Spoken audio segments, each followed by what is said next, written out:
I already left a little comment, so. Hey guys, looks like we're on. Thanks for joining us.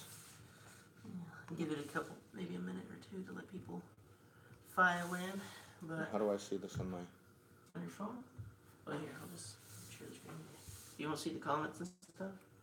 Look at the screen. Well, I can see it on here. How do I get it in here? Are you in the Creator Studio? Yeah. No, not in the Creator Studio. Yeah, well, yeah. So then, where do I find it from here? I don't know, actually. I don't know how you... Is this the Creator Studio? Yeah. I don't think you can on the Creator Studio. Oh, really? Yeah, I don't think it is. I'm waiting for... Let's see. Boop. No. Yeah, no. Oh, can you see it from here, or is that too far? No, I can't see it. You can't see it? No. Okay. So what if I just go into YouTube? I'll see it on... Yeah, I'll just keep it there. No, that's fine. No, you can... I'll just go to YouTube. Maybe I'll just pull it up. Just go into my channel. Well, I can see it on here. Remember? Really? You can see that? I can't see squat. I can see everything. I can see the world. We got one person. Hello, one person. How are you today? We got one person. Uh-oh. I'll turn it down. We have a feedback loop now. It's a feedback loop. I've done that a couple times just for the fun of it. I'll be live streaming and just let the live stream audio hit, and then you can hear this feedback loop that just kind of perpetuates itself. It's really kind of weird. So just set that there, and I'll just set this here. That'll work. All right. Yeah, we got a couple people now. We got 3 people. So. Should I close that window? No, the lighting's all right. Unless you think it's too bright. But honestly, it's just kind of distracting. Let me try and close it. Oh, here, I'll just move you over. Hey. What? Just move over. There you go. It's a little impromptu. Does this one show up in there? Huh? Does that one show up in there? No, we're good. No. All right. I'll move you over a little bit. So, we're kind of doing this a little impromptu, guys. We've announced, Drifter says hi, Ryan. Choreo Brotherwood? What's up? Hey, Drifter. Can you even... Choreo Brotherwood. First time I've seen your name. You must not comment. You just lurk, huh? We got a lot. I think we have a few of those, man. Yeah. Yeah, and they find that one video and they're like, you're all wrong and you don't know what you're talking about, even though I watched none of your other videos or something. I don't know. But, yeah. He's like, yeah. That's fine. Because it's like, if we had every person who watched your videos comment, you'd have a million comments at this point. Yeah, and I wouldn't be able to get to them. Yeah, you try to leave a comment on most yeah, I try to at least acknowledge that I've seen it, but some of them don't warrant a comment. You know, some it's not a question. It's just they want to say something. Cool, thanks. Drifter wants to know, what are we chatting about today? I don't know. I think I kind of covered it in the video that we put up today, but really what I want to do is just kind of see if I can get any questions answered. Yeah, we wanted to do a Q&A and also kind of maybe answer any questions about the Patreon that we announced today. If you guys haven't heard, I guess maybe you can explain that we're kind of doing some cool stuff. Yeah, because Choreo Brotherwood, it looks like he's like, I'm learning Jiu-Jitsu online with a couple other guys. Yeah. So you're in luck. We've announced the little tutorial thing on Patreon, so you might want to check that out. Give me 1 second. Let's get some. Yeah. Let's get a few more people on. Yeah. So we got 5 people, but yeah, it's kind of neat. We just start live streaming a little bit impromptu and boom shakalaka. We've already got a couple of minutes. Yourself, Rusty. I don't think they know who you are. They will never see me, except for now. Hi. Can you see me, actually? Hello. I'm Rusty. I'm the guy who does all the videos behind the scenes. I'm the one that puts the little edited by Rusty Robolazoo at the end of the videos.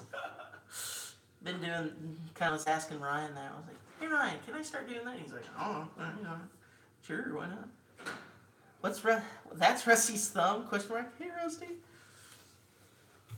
Hi Rusty. I'm like, oh hey, hi Rusty. I'm the loudest. Hey guys, do me a favor. Go ahead and smash that like button for me, so we can at least show that we're doing something good here. At least, well, you don't know yet, so you're kind of Yeah. you're kind of hitting it on the come right now. So this might end up being a total failure call. So let's kind of get started here, and all that that are on right now, I really appreciate it, and I really want to thank you for, I guess, helping Dave and I out in trying to get really what we're trying to get across here, in that we want to try and get back to the traditional jiu-jitsu. And we really didn't start on this whole crusade until Hickson decided to do the AJGF. Um, what came through? Oh, no, I'm just laughing at your comment. It's the whole crusade. It's kind of, to some people, yeah, they take that literally. It's become one, and it's not something that we really intended, but I'll go all over the place and train. Dave will do the same thing, and it's no longer where you can go to a studio and train jiu-jitsu anymore. Now it's, now you've got schools that do different things. You got some that do MMA, and because they do MMA, their jiu-jitsu is different. Because they like to play around with leg locks. That's the game du jour now. That's kind of like a new thing. Not that it's bad. It's just different. And then you have the old 10th Planet stuff, which really started about 10 years ago, after Eddie beat Hoyler the first time. That everybody kind of wanted to do Eddie stuff. It's funny when somebody beats a Gracie, then they all want to do that style now, and that becomes the big thing. And in the end, it all comes down to what is sound jiu-jitsu. And it changes over time, of course, because, even the jiu-jitsu that Elio did, it's not the same jiu-jitsu that Halls did. It's not the same jiu-jitsu that Carlson Gracie did prior to Halls. Right? They went Carlos Sr., then Elio. Now, of course, some of you guys are going to say, what about George Gracie? And really, there isn't that much about George. Because George, while he was in the orbit initially, he left because, from what I understand, he was, I don't know, playboy, spendthrift. Yeah, I haven't. Of a lot of the people, I've at least heard their names a couple times, either from you or just from random people. Yeah. George is the only one I've only heard once. Yeah, they say that George was the best of his generation, and that it wasn't Elio, which could be. But the thing about jiu-jitsu as a style is it's such a powerful style that the UFC didn't need to put Hickson in there in the first 4 UFCs. Royce pretty much handled it. Even though those of us who trained with the Gracies at the time, we all knew that Hickson was. It was kind of funny when we read that article. I don't know if it was Kung Fu Magazine or Black Belt, after Royce had won the UFC 1 or 2 times. And I think the journalist had asked him, hey, what's it like being the toughest guy in the world? And he laughed at that. He goes, what are you laughing at? He goes, I'm not the toughest guy in the world. I'm not even the toughest guy in my family. He said, what are you talking about? He goes, oh, my brother Hickson plays with me. And I think those are his exact words. And Hickson would even use that. He said, people ask me, why do I play with my brothers? And he literally did. He just played. It was just on another level. And me, in my early years, I was kind of ignorant. Starting off as a Helson guy in Hawaii, Helson was and is among his students. He's very revered, very loved, and because of all his brothers, and even Royce would tell me this years later, when I was over at the Gracie Academy training under Royce for a little bit. He told me, he says, if he was, Hickson is the best, bar none. He says, but if it were a street fight, he says, I don't know if Hickson would beat Helson. And part of it was because Helson has that, it's not evil, but he has that bad bone in his body. And he'll F you up. And whereas, Hickson is fully, he just, in my mind, and I could be wrong, in disrespect for him, he's just going to beat you. He'll submit you and then, make sure, are we cool, are we done? And it's done. Like with Yuji Anjo, that pissed me off. Because I was working that day, and Anjo came in during the day. So me working a 9-to-5 job as a securities analyst at the time, when I got to the school, then Limao and Mauricio Costa, who's actually the older brother of Fernando Costa, one of our black belts, was telling me how I missed out. It was an awesome fight. Japanese guy came in and Hickson beat the snot out of him. And I was bummed that I missed it, but oh well. It happens, and I heard he really he didn't stop. I mean, he just went. He punished him big time. Um, but as I've trained around, I've realized that jiu-jitsu is different. You know, blue belt in one school is not the same as a blue belt in another school, and so on and so forth. Everybody's got their own criteria now. There's no set criteria as to what's a blue belt, purple, brown, black anymore. You know, I guess because if you're going to spend all your time competing, why even learn the street fight stuff? You really don't need to. So you get your black belt without having learned any of the street fight stuff, which I don't understand, but it happens. And then you realize that you're lacking there. So what do? You start doing MMA, kickboxing, Muay Thai, wrestling, to make up for skills that you don't have. Now, it's not to say that the Jiu-Jitsu has all those skills, but they do have elements in all. Now, you can take each of those elements up to a level, any level you want. But the thing is, people today don't usually learn what Elio's sons taught in their classes. They all want to do the ground stuff. You know, get in the class, stretch for 5 minutes, go over the lesson. Let me teach you how to do this arm bar, and from this arm bar, you can then transition to this choke, then you can transition to this sweep. All right, you guys got it? Go ahead and practice it. Yes, you know, go work on it for the next 10 minutes. All right, 10 minutes are up. Here we are, 20 minutes in the class. Okay, find your partner. Let's set the timer for 5 minutes. All right, go. Just train for the rest of the time. I don't know. In a lot of you that are there, if you're training right now, is that your experience? They actually, kind of Cheetah pointed out here. He's had a bit of some success here recently. He said, you know how you were telling him that size and weight and talking about the size and weight differences and things like that. Yeah.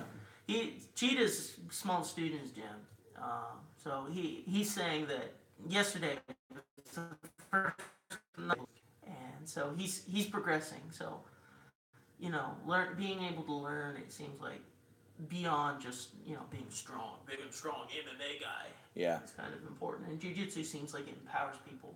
Yeah, we should have Slow Cheetah go and train with Coriel Brotherwood. Yeah, sorry, I just saw that Coriel's a little guy. Yeah. Yeah. No, Coriel's. I'm being facetious. Yeah, I did have a student. I don't know if. That we've done, but I think they're equally important because we had a lot of people that they would just ask us that question, like, "Can I do it? Can I do it? Should I do it?" I'm always trying to. Should I go lose some weight before I do jiu-jitsu? And it's like, no. I say no. Just get in there. Mm-hmm. And even Coriel Brotherwood here, he's an A8. Yeah. Know? Shoot, they make him that big? So, and he's doing it through the university, the Gracie University. So yeah. He's doing what he can. Yeah. And, yeah, how tall are you, Coriel?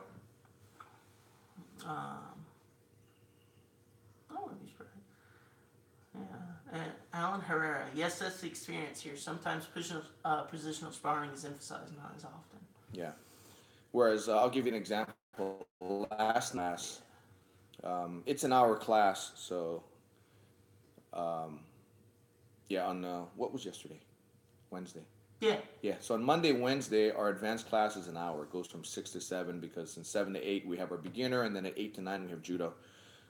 Every once in a while you see our judo instructor, judo sensei, pop on and comment on something when it comes to judo. But in our advanced class yesterday, all I did was I had them one started mounted and obviously the others under mount, and it was just try to submit them. So a guy on the top. So here's what would stop the match and have them start all over from mount again.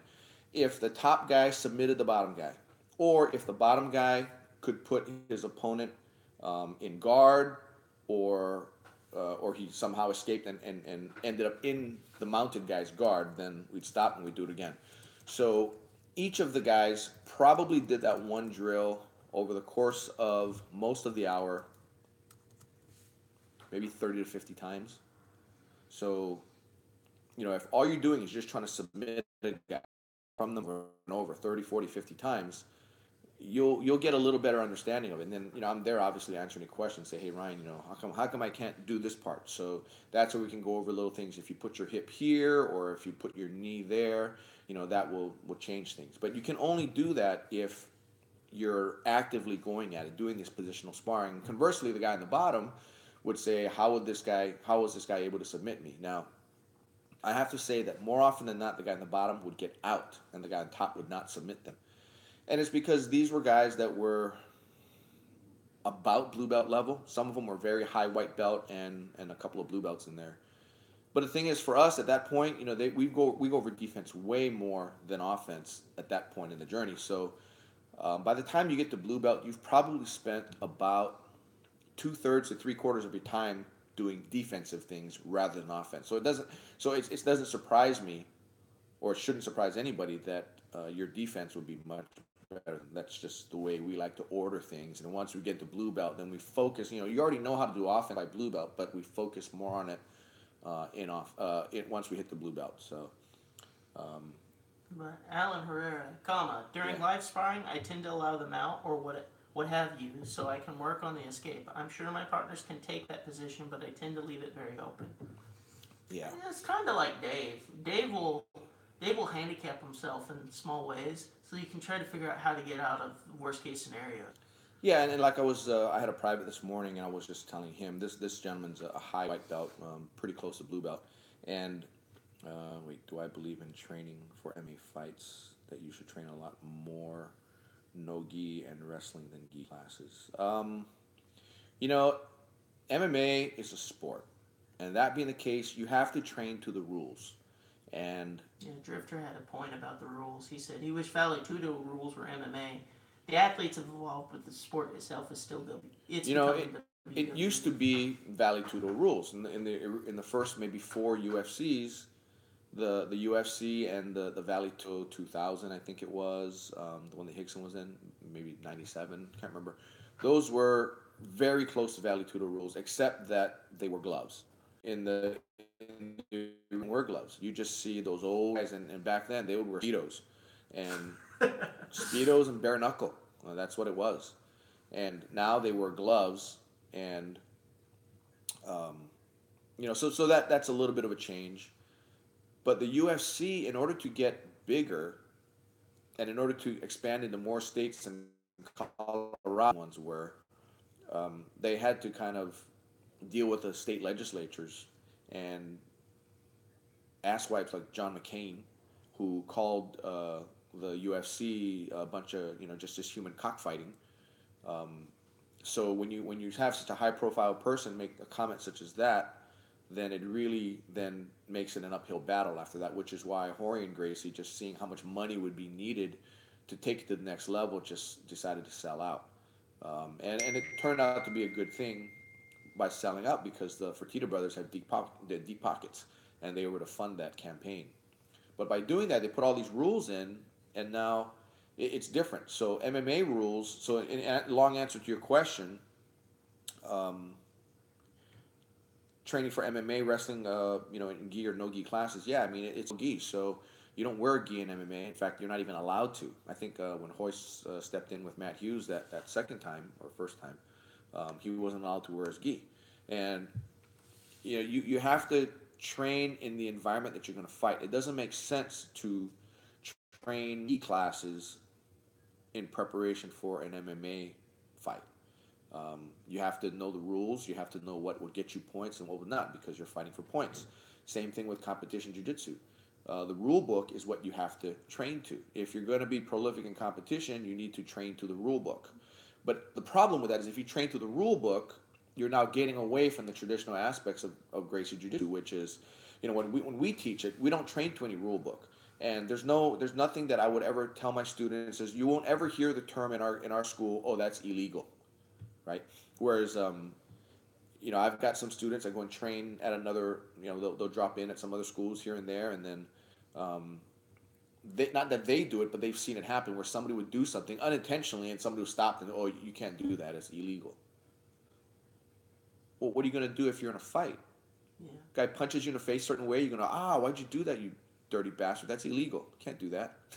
Right. So we try to make it, we try to get as realistic as possible without being full on realistic, because if you are full on realistic like the way we used to be, then people end up saying, hell with this, it's not what I want, and they leave. I mean, we're much different now. Back when I was training, we might have had a total of maybe, in America, all of the U.S., we might have had a total of 200 people that did it.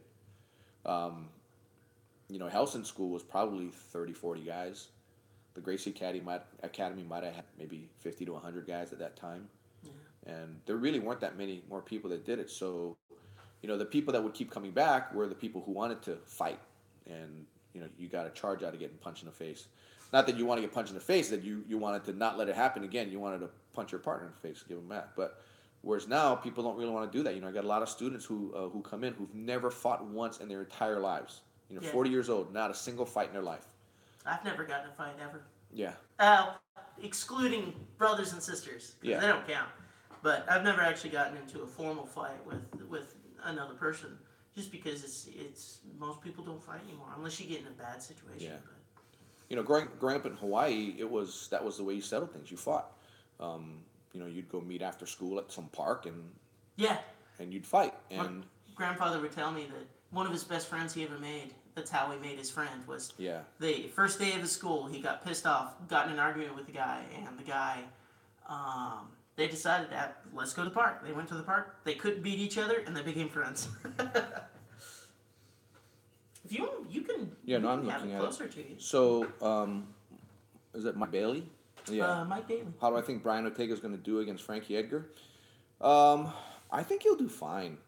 I thought he was a lot bigger than Frankie Edgar, but I guess he's gone down in weight class, or Frankie's gone up. But the thing is, Frankie Edgar, he's a spectacular MMA fighter.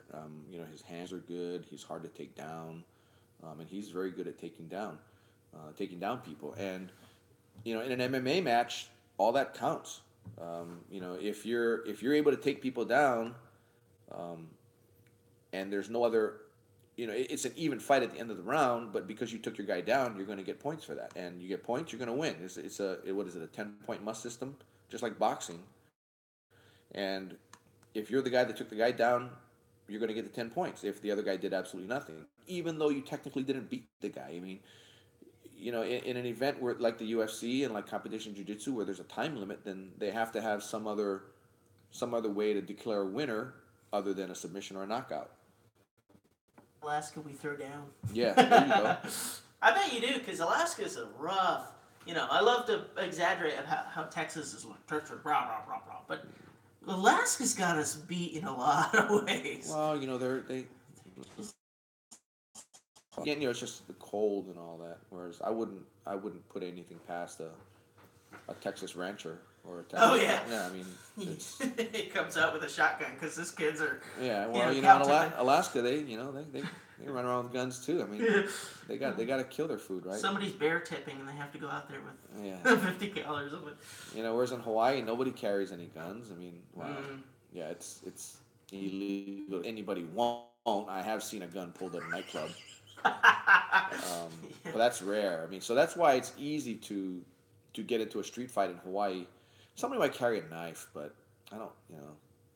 It didn't really happen that often. At least when I was growing up, fights were all the time, and it would be a relatively clean fight, and that would be it. And by the time I started jiu-jitsu, I don't know how many fights I got into a bunch.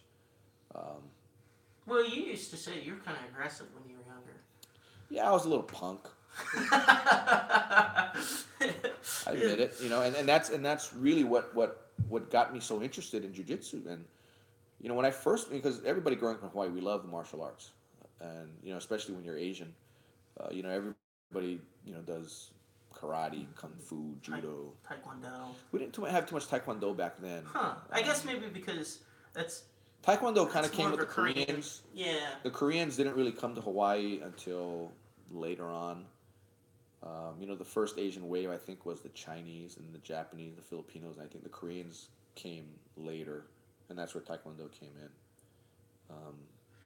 Wow, brother, dude, no wonder you're doing jiu-jitsu. He got beat up by a golf club. Oh, man, that really sucks, actually. Because that's one of those types of things that is like, yeah, I got mugged by a guy with a golf club. Like, how do you get mugged by a guy with a golf club? I guess the guy can swing with the best of them or something. Oh, hey there, aren't you? Well, being an A8, maybe he didn't have time to run. It's just... No, still, knives, guns, yeah. No, man, I ain't a part of that life. So that's how Alaska is, huh? Golly. Guess I'm not gonna go to Alaska. Oh, he was a kid. Oh, yeah, no, I ain't gonna. If I was a kid and somebody came up with me, it doesn't matter. If he had a big enough stick, I was probably gonna go, no. Yeah. Get mugged at the bar most weekends. Hey, don't talk about your bartender like that. That's not very nice. Wait, where are you, Slow Cheetah? I think he's in Ireland. Ireland? I think so. He had mentioned he was in Ireland. Okay. In this, I didn't see it. But I'm not good. I mean, you're gonna tell me right now, and then a month later, I'll forget and I'll ask you where you're from again. So. No, he had mentioned it like previously in the chat. Oh, it's okay. All hands in Ireland, Will. Yeah, got it. It's at the top. Yeah. Oh, got it. At least for me, it's here. I've got a different little chat screen that I can look at. Yeah. But yeah, so I've kind of. But in Ireland, if you just don't drink, then you'd be good in any fight, right? Right? Isn't everybody all full of Guinness there? Maybe they have their own drunken fist. Can't we just settle this over a pint? No, then you'd see he's being Irish. But yeah, I did kind of. So as far as the Patreon account goes, I don't know how many of you are Patreons now. Oh, stop being Irish. That's what he meant. And you'd stop being Irish. But for those people who do Gracie University, that's an option. They do things a little bit different. I actually do have a student from New Hampshire.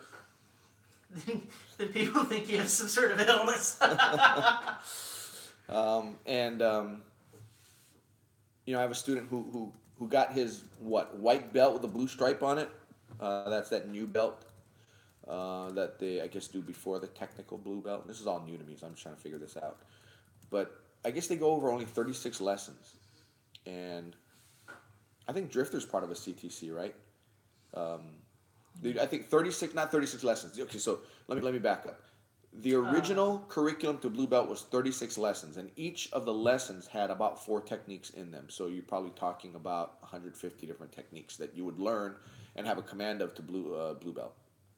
So the combatives belt. I think it's Brotherwood that he's the one that's in there. No, I think Drifter is as well. As well? Yeah. Oh, okay. And 76 techniques and 36 lessons. So it's only okay. Oh, garage leader. See, these are new techniques to me because I have not looked into too much Gracie University, mostly just because I know it's a little bit controversial. Some people don't like it. I don't think it's controversial. I mean, I think the delivery is controversial because the old school has always been you have to learn from an instructor. If you're one instructor's teaching X, Y, Z, telling you it's A, B, C, then in line is what you got, and you got a buddy that can help you. Then that's the way to do it.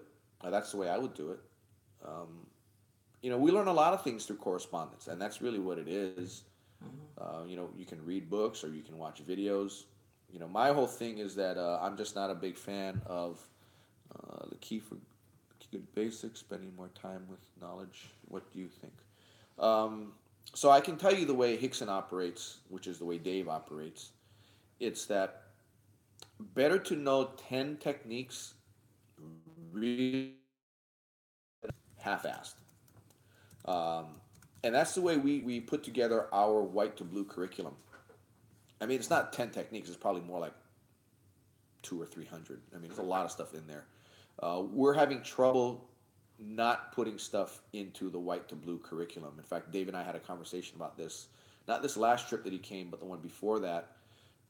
The problem was that there's so many things that are so important to know that we want to put it in there, and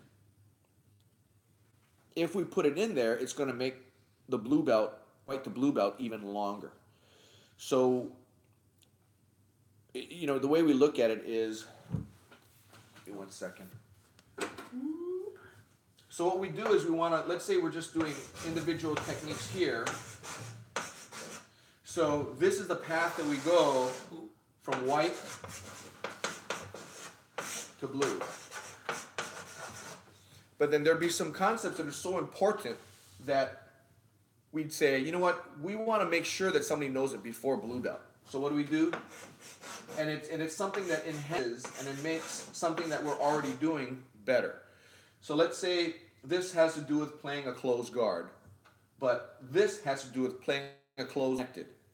Connected means your opponent who is in your guard feels all the weight of you in addition to his own weight, right? It's what Rickson does differently from everybody else. It's not simply just closing his guard, hand in the collar, hand behind the sleeve. It's making it so that the person that's in the guard feels all your weight. Well, so let's say we add this in. It's like, yeah, we really want our white belts to know this before blue belt. And then it comes down to, okay, Dave goes, oh, now we've got something else. So, oh, yeah, they need to know that. Can we put in blue? No, we really should have white belts learn it. So we're teaching this. So now what you're seeing is deep teaching as opposed to wide teaching. So in answer to the Rickson thing, knowing something really well versus knowing more things, right? I think it's better that way. I actually talked to one of your students. I was kind of doing an impromptu interview with them, and I asked him, I was like, "Hey, what you love about Jiu-Jitsu, and how you guys do things, and how Ryan and everybody does everything." And he said, "You guys grasp the foundation so much more. You're not interested in trick moves and things like that. You're interested in essence, providing kind of a super strong foundation."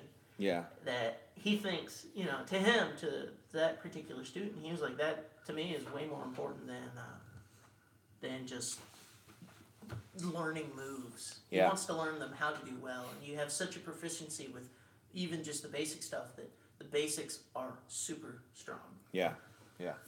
When we first opened the Dallas-Fort Worth campus, which is where I teach, my very first blue belt, I awarded 4 months after I opened my doors. Now, granted, this guy did have some training at a local school, but he was horrible. He was still a white belt, trained very occasionally. So what I told him was this. I said, you can go back to your old school, and I wouldn't take any offense to that, or you can train with me, but give me 6 months, and let me show you what we can do. And sure enough, his game turned around huge, and got his blue belt 4 months later. Now it's taking a lot longer to give people the blue belts, partly because we're going a lot deeper in the technique now. So Dave and I had to kind of talked it over and thought, well, what if we get them this information that we think is very critical and vital, and get it to where the technique is very deep and they understand. Granted, it's not a lot of technique, but it's very deep in their understanding. And we want to make sure they have it. So they not only understand the whole technique concept, but they understand the connection, they understand the weight distribution, they understand the angles. All very important things. But for a lot of other schools and professors, that's very advanced. We come across a lot of black belts that don't know a lot of this stuff. Not that it's a deficiency on their part, it's just that Rickson didn't teach it to very many people. And if he did teach it, sometimes the concepts are so deep that it takes a while to get a command of it, and you need to be working on it constantly before it clicks. And there aren't that many people that have that. So Dave was saying, or I told Dave, I said, if we keep introducing new stuff to the white belts, then it'll get to a point when the white belts are in white belt for so long, 2-3 years, that by the time we give them the blue belts, they're already really purple belts. And he said, yeah, that's kind of a good point. So we had to make a decision on, we basically got to cut it off. Okay, wait, we're gonna show that to white belts. We'll save that for the blue belts. And then what happens with the blue belts is once you get the blue belt, a lot of times you go back into the techniques that you've already done, and you learn the next layer down. In addition to learning something new. So we go deeper and wider. Well, Nada Bindu kind of pointed out, and this is something I think is particularly true for you guys, is forget the belt and learn the art. And you guys put the art in front of progression more often than not.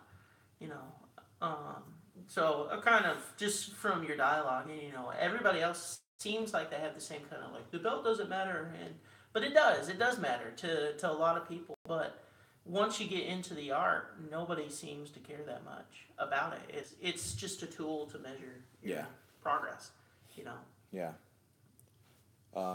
Yeah, the belts are not important. And they really shouldn't be, but the fact of the matter is, as much as I like to say that belts don't matter, they matter to the students. Yeah.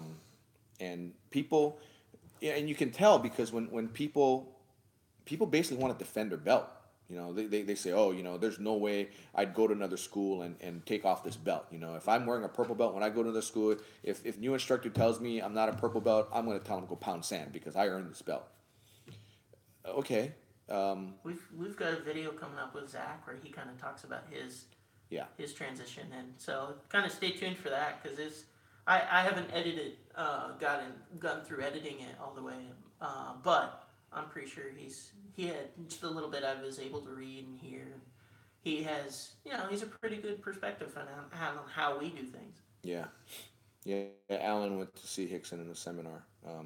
See, that was just 3 hours of his and your time, right? If that alone can revolutionize your thinking, imagine how it was for the people who train with him every single day. Oh yeah. Right? So Coriel mentions what typically happens. So each stripe for blue belt during your blue belt is 60 lessons. So there's the Timeline Academy concept where it's not necessarily your command of it; it's how many times you've come to class, and that's something that we do take attendance in our class. But to tell you the truth, I've never looked at how many times a particular student has come to classes. It's all really based on their performance in class, and I'm it's pretty clear cut on what they need to know. If I have a white belt doing something that is not part of the curriculum, I never tell them not to do it.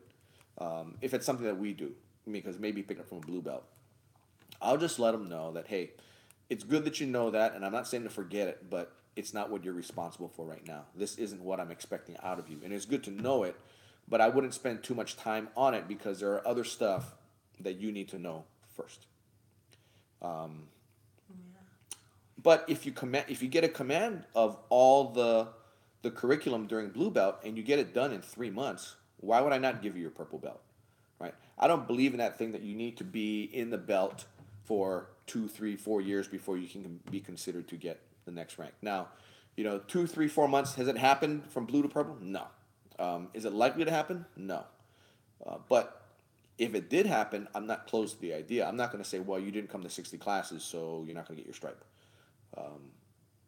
Because in California we do have one of our purple belts there, and he was in medical school, and he started with me as a private only student. He'd come once a week, and he would pick up stuff incredibly well, so well that I think I gave him his blue belt after maybe 45 private lessons, and he was legit. I mean, he was destroying other blue belts from the area. And when I left California, he'd been training with me probably about 2 years, and I turned him over to Dave. Dave would kind of message me because he would take his privates from Dave. Dave would message me telling me, man, this kid has no holes. He's trying to find reasons not to give him a purple belt. So finally I had to ask him, okay, well, why don't you hold off until I get there? A few months later when I came to visit. So that's when we gave it to him. But he got his purple belt probably 6 months into his purple belt. He really was at that level. But better you give it to him later rather than early. You don't want to give people a belt early. A lot of people might miss me saying that I'm always looking for a reason to give somebody a belt. No, I'm not. I like them to be past the level before I give them the level. I never took it as such. I took it the opposite. Kind of, it's like that means the person actually has to be quite a bit more competent, and it kind of has to prove themselves before they could even get the belt, and that you have to be technically competent before you're even considered. So that's how I view it. Why I think a timeline school, they'll stop and they'll consider you just because you've been there for 2 years or something. Like, oh, it's been 2 years and this guy's still like, what, a blue belt? Maybe I should start thinking about giving him a purple belt. And maybe he won't be ready for it. It just depends on the type of school, I guess. But yeah. So now, in answer to Coriel's question about how other gyms are going to respond to his wearing a Gracie University online blue belt,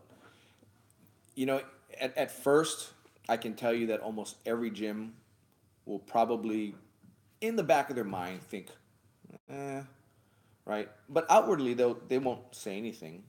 I don't think. I mean, that's not really, they won't just outright call you and call you out on it. But really it comes down to what you know and how well you are able to respond. Because you have guys that all they do is train, and we're a blue belt and don't know squat. And, all they're doing really is just being physical and being aggressive. But they're doing everything the hard way because they don't know anything. And so that's the opposite, like what Slow Cheetah's saying, you got to train the mat. Well, you have to know the theory and you have to do the actual physical grappling. A lot of times, I know the combatives belt, they don't do all that much training. And everything is against a so-called untrained opponent. And, on that, my thinking is, okay, maybe he's untrained, but I always assume, and I always tell my students to assume that the person you fight with knows how to fight, and they're not just some yeehaw just attacking you. You have to imagine that they're attacking you because they're confident that they can beat you up because they know something.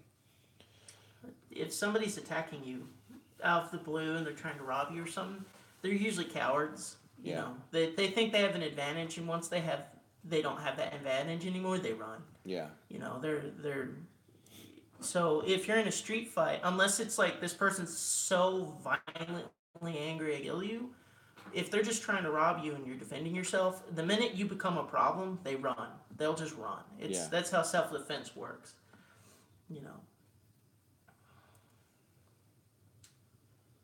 Ooh, that's the wrestler guy probably would be a good guy to train with, honestly. Yeah. It could, I don't know. It's better than nothing. Yeah, I mean, my son's a high school wrestler. I've trained with other high school wrestlers, and it's a different thing altogether. They put me on my back. I don't care. Okay. So for wrestling guys, it's but even these high school wrestlers, I've wrestled. I mean, these are competitive high school wrestlers, and because I've got some kids, and they come every once in a while. I'll get one in and train, and I'll even beat them in their own sport.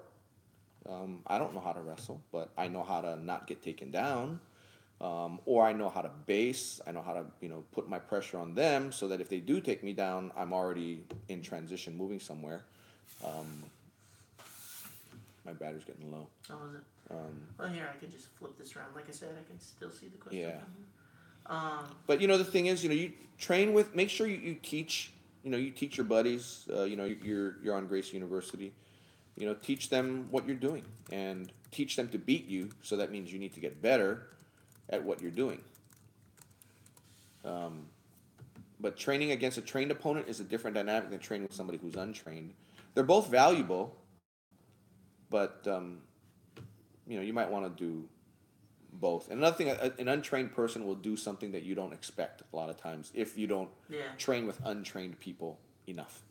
It's great you train with people that are trained, and we all do the same things. We all know what we know, but sometimes we get a little lax, we get a little soft, and you train with somebody who doesn't train, and you tell them to start throwing punches, and they'll throw punches from angles that you don't expect, because somebody who's trained will do things a little bit differently.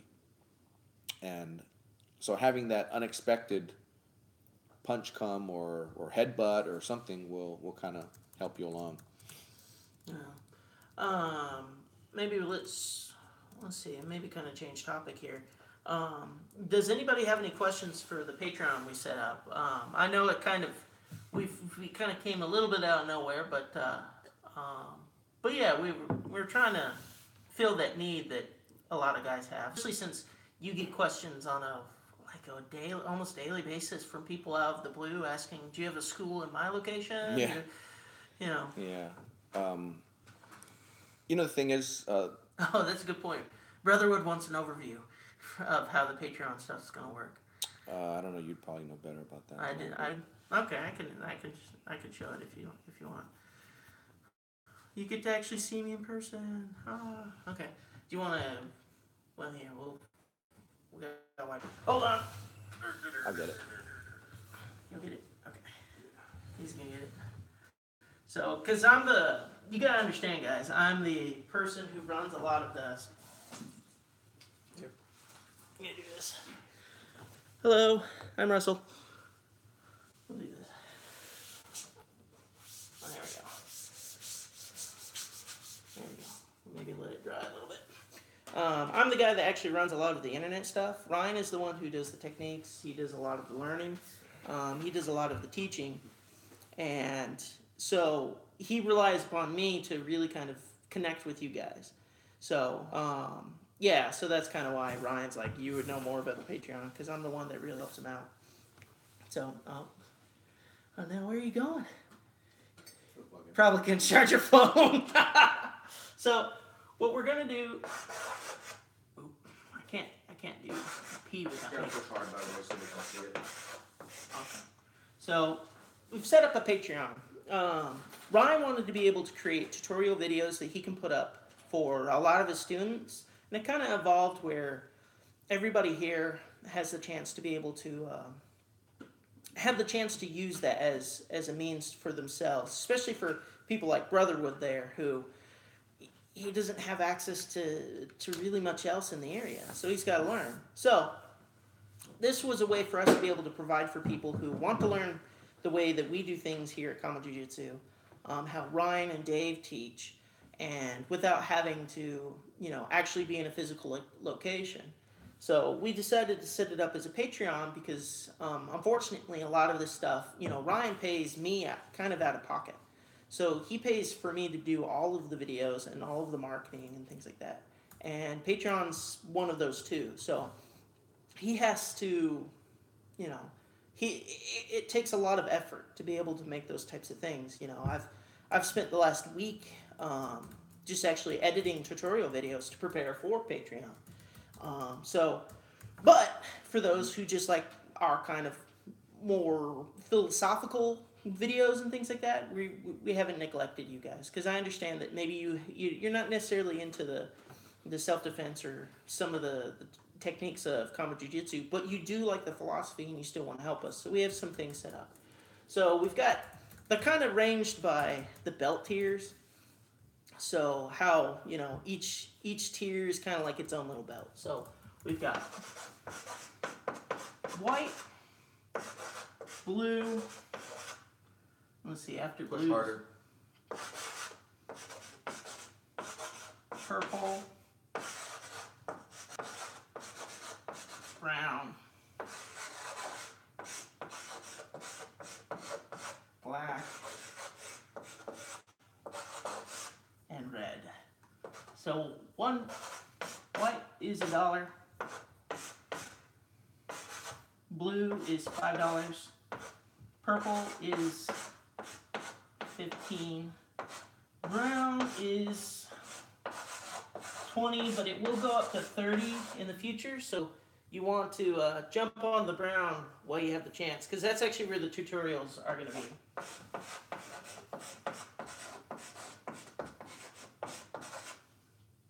And black is 150, and it's also going to be tutorials, but it's going to be more instructor focused. So if you own your own school and you want more instructor focused kind of material, you're going to want to do the black belt. So and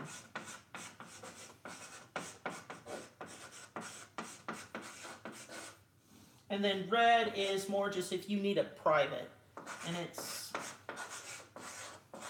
$200.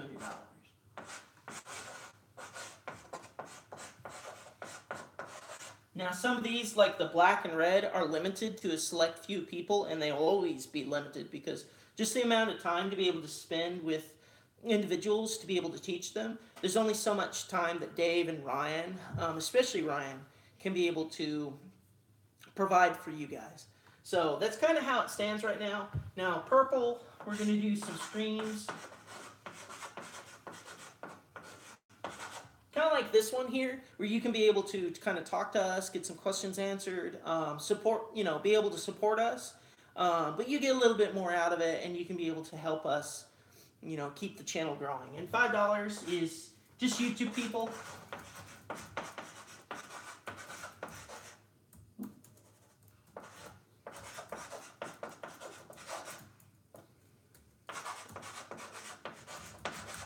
you know, YouTube people, you'll get behind the scenes stuff. There's a couple of silly videos with me that I've got of Ryan, but you'll get access to some YouTube videos early. I can be able to share it to you guys instantaneously, so you guys can kind of get more access and give us some feedback and have fun with that. You know, $1 is just to help us. You know, so the dollar tier is just for those who just want to help us in a small way. We'll give you guys a couple things here and there, maybe early access to some videos, maybe a tutorial video here and there, but we'll make it worth your time. And also for just as kind of being thank you guys for giving us, you know, what you can. So that's kind of how it is right now. We may change it up, you know, we may drop the red tier, we may modify the black. It just depends, because we need to know what you guys like and what you guys expect of us. Because right now I think we've got a couple brown belt people, right, signed up. And I know the catalog is kind of thin right now because we have to label every one of the videos. We've got like 22 videos currently finished. I've put up 6 or so of those videos. So we've got a couple more to go. We have 5 brown belts who've signed up. Woo, cool. So we got 5 people. So Alan's one of them. Thank you, Alan. Cool, thanks, man. Yeah. So we're gonna put up more tutorial videos, and it's gonna be a constant improvement. These videos, you know, we'll put up when Dave makes advancements. Heck, even when Hickson makes advancements, we'll be putting up these videos with new and improvements. So they're not just gonna be static. They're not just gonna be like, here's an instructional DVD thing, and there you go. You know, you have to go buy the new set if you want to see how we do it. No, it's a subscription plan. So, you know, so long as you're subscribed, you'll have access to those videos. And you know, we're using YouTube. We have a second channel that's going to be hosting these, but you don't have to subscribe to that channel or anything like that. If you like the main Kama Jiu-Jitsu channel, that's fine. You know, just stick with that. But yeah, so we're going to be using that as a means to kind of connect more with people, and also kind of make it more, where it's more affordable for Ryan and Dave and everybody. You know, because we got some questions. Yeah, I pretty much answered them. Oh, okay, cool. Okay. So, but yeah, so we've got things moving along, and you know, like I said, these 2 tiers are going to have early bird discounts. So that's why they're only going to be $20 and $40 for now. So if you're wanting to jump onto these, jump on them as soon as possible, because once they fill up and once we have a large enough catalog, you know, we're gonna raise the price to about $30. And granted, if you sign up early, you'll get to keep your discount. So don't worry about that. Yeah, it's good stuff there. So. We've been working pretty hard on that. I know Ryan, you know, Ryan's been kind of trying to schedule things. Dave's kind of a unicorn. He's kind of elusive. You have to really you have to make sure that we can be able to get him sometimes. So. He's not as elusive as Hickson, though. Oh, that's true. Well, if Dave's the unicorn, Hickson's the dragon. Yeah. Yeah, you gotta try pretty dang hard. So. But heck, you know, maybe if we can make this work, maybe we can get Hickson to come out. But yeah, we'll have to see about that. But that's a future thing. So, but yeah, How do I pull up the screen on here again? Oh, you just press play. This one? Just mute it. Yeah. There you go. See? There you go. Now you can see it. So yeah. All right. So also, you know what I was in addition to having Dave's lessons, I might do a few here and there in a pinch, but the goal is for me to have Dave do all the lessons. Mm-hmm. We do have a lot of footage of him teaching at seminars and in classes. Yeah. That Rusty will cut up and we'll put up. You know, as quick as Rusty can get him up, we'll get him up. And you know, don't beat us up too badly with the sound quality or if you hear background noise. Yeah, because a lot of the video is stuff that Ryan has done over the years. Ryan, really just I just did the videos just for my own my own stuff. I mean, they weren't really intended for anybody, but for me and for Dave. Yeah. But so we're gonna use these. But Dave already knows that as we kind of work through the inventory of videos, we're gonna have to redo them and replace them over time. And being that we've all, none of us do this full time. It's not as if we have several hours of the day to dedicate to doing this, even for a period of time. It's just when Dave's in town, which is about once a month. Since Rusty's here in Texas with me, we'll just get Dave to spend a couple hours and bang several videos out, and then Rusty will edit them and put them up, just like how Dave did these last ones 2 weeks ago. Yeah, there was a couple videos that I had recorded with you that I used for the tutorials, but it will try to have Dave do it the most, because honestly, person that you wouldn't know it, but he could pretzel you in a second. He's really capable, and he won't brag. He's very humble, and I think we kind of want to make people know that Dave's pretty smart. He's really smart. So now Drifter's asking if the techniques are or for people with some idea of what's happening.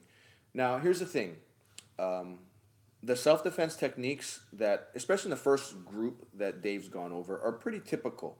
Mm-hmm. But what you'll find is that there are little nuances that are a little bit different, different ways that Dave teaches it. And it's really, when you think about it, Gracie Jiu-Jitsu is Gracie Jiu-Jitsu. You can sit down if you want. Oh, okay. It's all Jiu-Jitsu. But, as I noted, Hawaii to California, one thing I found was that Helson, Hoist, and Horian did everything largely the same, which is, I assume, the way that Elio taught them. But when I went over to Hickson School, I noticed that Hickson did something a little bit different, like the guillotine escapes. He does a little bit different. Headlock escapes, he's got a couple of different ones.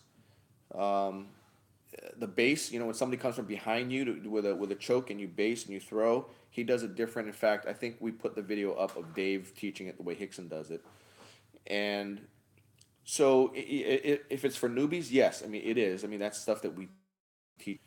But at the same time, for somebody who's been doing these techniques for a long time, they'll notice some things in there that just make things a little bit easier, actually. And that's what I found as well. I know how to do it the old way, but I always do it the new way now because it's just more efficient.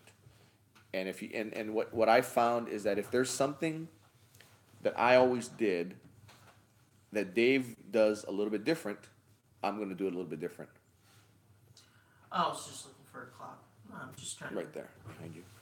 Oh, okay. So a long answer to your question, but well, and as somebody like myself, I don't. Kind of as a heads up, if you haven't gauged from seeing me in person, I don't do jiu-jitsu. I do video.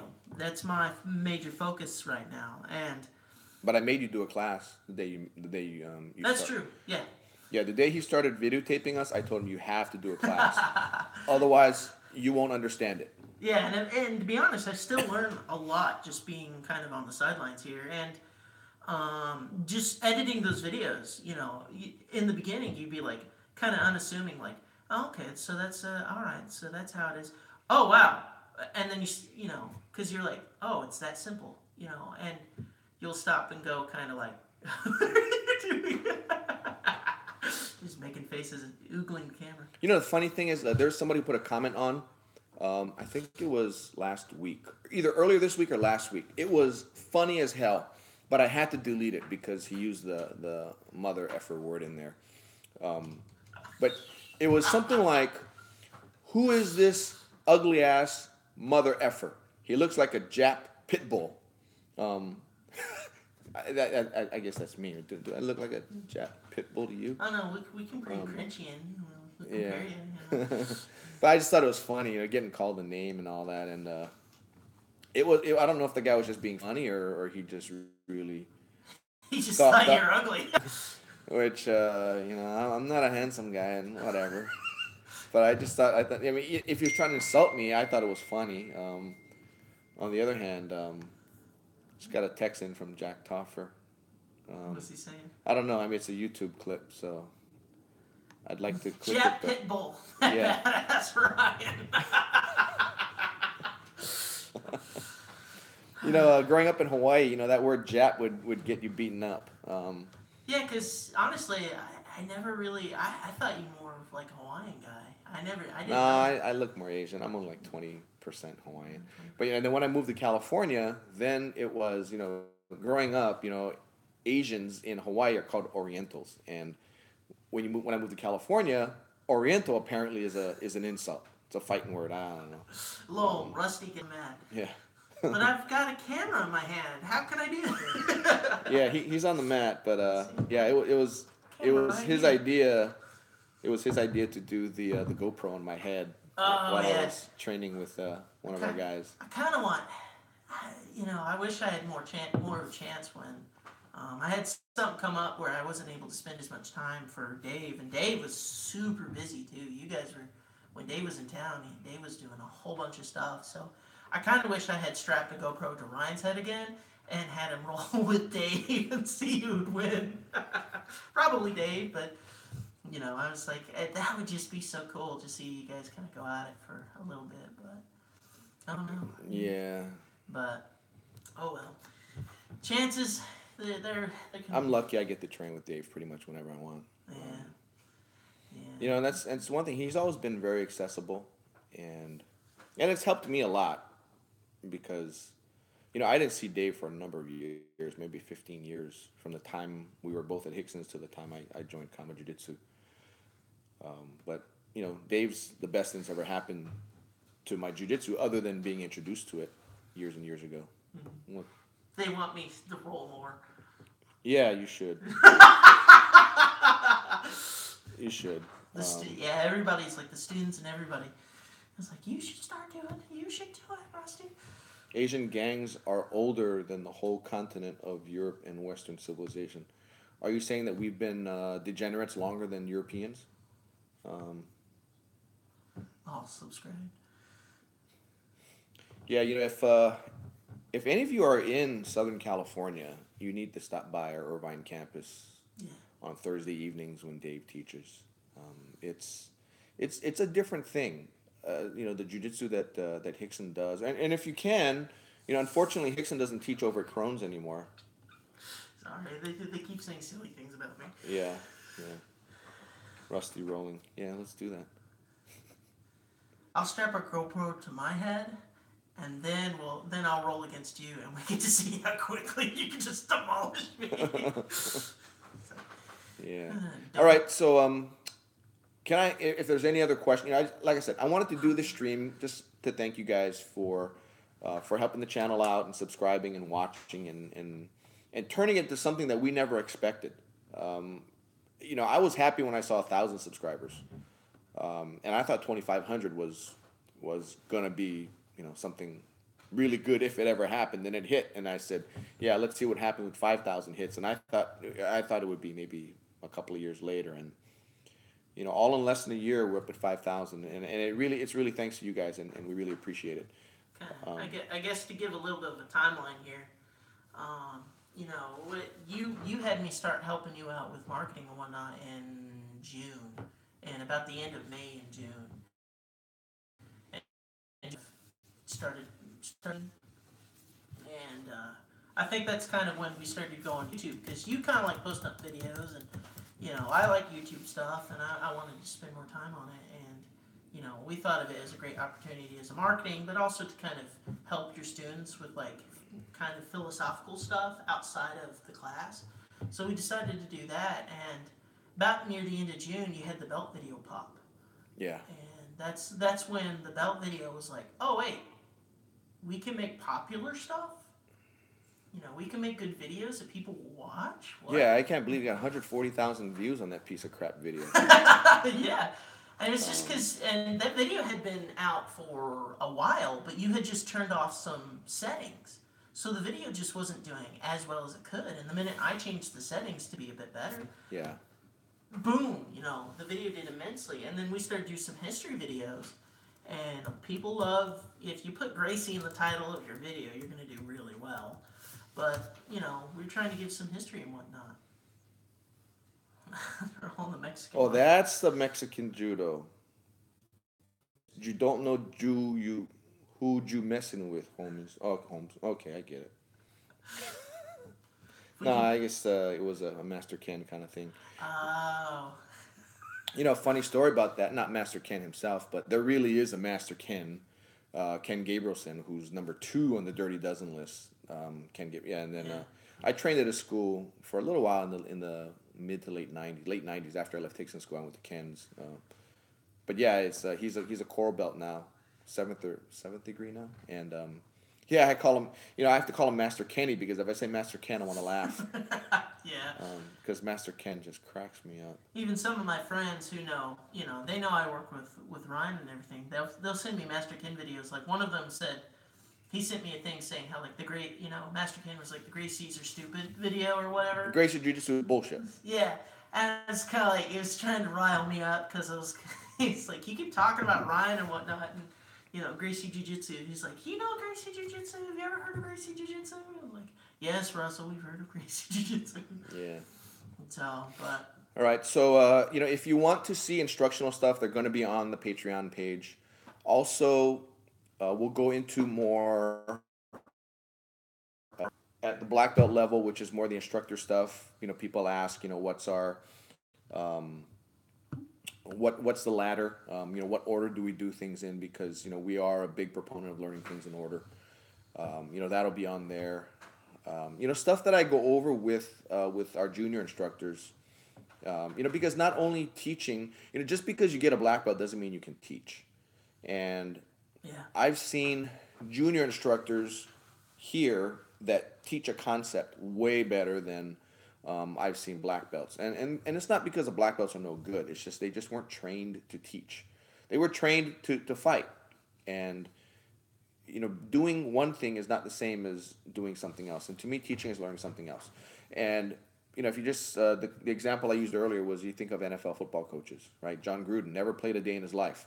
Did he take Oakland to the Super Bowl? I think he might have. I don't know. Yeah. Something happened. I think he lost that game, and then Tony Dungy left the Tampa Bay Buccaneers. They brought John Gruden in to coach that team, and he took them straight to the Super Bowl. And never played any football in his life. But he was taught by that San Francisco coach, Bill Walsh. And Bill Walsh was among the best ever. He coached Joe Montana. So, and I think Mike Leach, who's a pretty prominent football coach. Is he at Oregon? Anyway, he's had a bunch of assistants that worked under him that are now flourishing. And I don't know if those people play football at all, but they're flourishing at the college level. So just because you're a top player in the NFL doesn't mean you'll make a good coach. And I think we found that out a lot. In fact, there were some players that did end up coaching, got their opportunity, and end up not being that good. So so what we're trying to do with the black belt level is to and I think some of the videos, I don't know if Rusty put those up, but they're actually Dave teaching how to teach, showing. In fact, there's one showing how to close a distance on punches and how to. I haven't gotten those. Those are on the list. Yeah. So we may I don't know. We may throw that in the brown. We may throw that in the black. I'll leave that to kind of your discretion a little bit, but. Yeah. Because that's one of those things. I thought it was handy to learn if I was just an average person. But just as a heads up, though, my camera's about to run out of batteries. Okay. So, all right. That you also need to go pick up your daughter. Yeah. So, time is of the essence. So, is there any last minute questions for I guess Patreon for the most part, because that's kind of what we were here to do. But it's kind of fun to just chit chat with you guys, honestly. Yeah. I guess. Somebody just put a Portuguese comment on there. Portuguese? Yeah, I hate when they do that. Ryan, what do you want us to get out of the Patreon? Mission accomplished, if you will. I want you to be able to be as proficient as you want to be doing the jiu-jitsu that we do. It'll take years to put all of it on there, which if we're doing it all that time, we will. But the goal is for you to learn the self-defense stuff, give you another alternative or an alternative to Gracie University or to these other YouTube videos that you may have in there. And YouTube, some are good, but a lot is not. And I've seen one professor show what he thought was the way to get out of a gift wrap, out of Hickson's gift wrap, showed 5 ways, all wrong. I've seen another one show Hickson's mount escape, wrong. But but it's all what they want to call it. I don't think we'll ever say this is the way Hickson does it. But if you have Dave teaching it, or if you have Jack Toffer teaching it, it's pretty much the way Hickson does it. Now, Dave did mention in one of the videos that he did say this is how Dave does it, but I have my own slight variation on it. Yeah. So. Because a lot of the stuff the way Hickson taught was he teaches you concepts and philosophies. And Dave would tell me how the majority of his learning from Hickson didn't come from the mat; it came from a conversation. It could be like a 2-hour phone conversation, and that would then tell him, okay, based on this particular concept, he needs to apply it to this particular technique. And it's that way you learn kind of the greater reason why a particular technique works, rather than just showing you the technique. Because once you know why a technique works, the concept behind it, you can then translate it to techniques all over the spectrum. So that's what we're trying to get across to you, and try to open up the playbook so much, pretty much, over this experiment we're doing. So. Well, and Brotherwood actually had a question I think that probably should be addressed is, will you be awarding belts to people? No. No, this is done as a supplement. This is not done to replace actual instruction, because obviously you've heard Ryan talk beforehand about that. YouTube and videos shouldn't necessarily be your instruction. If it's the only way you can learn, then yeah, no, do what you can, guys. But if you can, this is meant as a way for you to learn a little bit more about about how Kama does things. And kind of, if nothing else, I want it to fill in holes that you're seeking to fill, right? If you're used to doing, if you're looking at a sport concept is what you're doing typically, then I want you to take what we have as an alternative, if it's in there. If you see what we do and you go, oh, okay, we do it this way, and your way is a competition way, look at both and choose for yourself which one will be better, right? Based on what you're looking for. Now, that's not to say that our techniques won't work in competition. They'll work perfectly fine. But it'll just give you the alternative in the way we do it. And the approach that we have, everything is, we're trying to gear this to the street fight. We try not to let any bad habits enter our jiu-jitsu. And I say bad habits, meaning something that will work fine in a tournament because of rules, but will not play so well if there's no rules.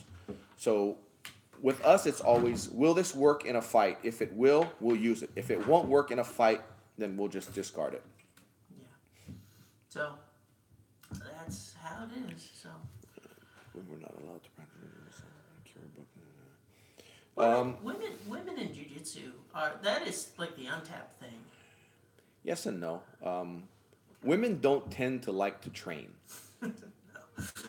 They'll do a women's self-defense class. This Women in Power, Gracie Torrance has that. And if you give them a thing that lasts a few weeks and they commit to it, then they're good to go. But as far as coming to class every night, it doesn't happen very often. We in fact we have a women's self-defense class, which is our maybe 3rd or 4th try at it, and it's already down to nobody showing up for class now, and it's only been a month. And what was it? Some of your students were like your own wife. Yeah, so my wife and my daughter will show up, and I'll have Ginny, who's one of my instructors. She's our female instructor. I'll have her teach my wife and my daughter just so she gets teaching reps in there, and I can evaluate her teaching because I'm there watching the whole time. But really, it looks like it's already fizzled out, and this is probably the 3rd or 4th time that we've tried this over the last 4 years. We try because women do need to know this stuff. And for those of you guys that are doing it, make sure your wives and daughters learn it. I mean, my daughter trains every day now. She does it. And my wife is getting to the point where she's training now. But this is something that's very valuable for women to learn. And, and I think I just say that, in Flower Mound where our studio's at, or in Irvine where our other studio's at, those are really safe areas. You don't have too many assaults happening there. So women aren't walking around concerned. I mean, you see women walking around at night, walking a little pooch, or just just walking around at night just to get their exercise. 'Cause that's the only time they get. Once the kids go down to sleep, they have some time themselves. They'll walk at 10 o'clock at night, and you can do that in these kind of areas. So they're not afraid. So if they're not afraid, why are they going to take a self-defense class? Heck, even in Louisville, which is more of a blue collar, and it does. Louisville's right next to Flower Mound. That's actually where I live, and Louisville has its moments. But even then, you see like tons of people walking around late at night. It'll be 3 o'clock in the morning. You'll find a guy sometime. Yeah. So it just people feel safe out here, and that's sometimes not a good thing. Yeah. But anyway, that's all I got for you guys. Thanks very much. If you have any questions, comment, and I'll get to it. Yeah. And if you do get on Patreon, great. I hope it helps you out. If you don't get on, that's fine too. Just catch us over here. Yeah. So, all right, guys. Take care. Happy training. Bye-bye. Peace out. Press the X button, and then...